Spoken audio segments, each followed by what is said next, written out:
Welcome to another episode of Under 2 Minutes.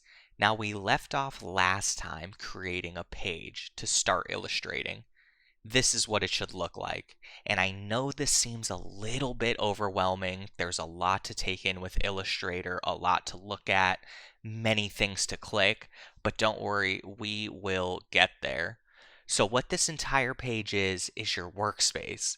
Everything you see here is part of your personal workspace. It can all be customized to you, changed, added, taking things out to make it fit your personal style and preference. Properties tabs are on the right. We'll get into that. Tools on the left. This can be condensed down to make it a lot easier to manage. And up here, we have a little drop down menu. If you click this, it's going to give you different types of workspaces.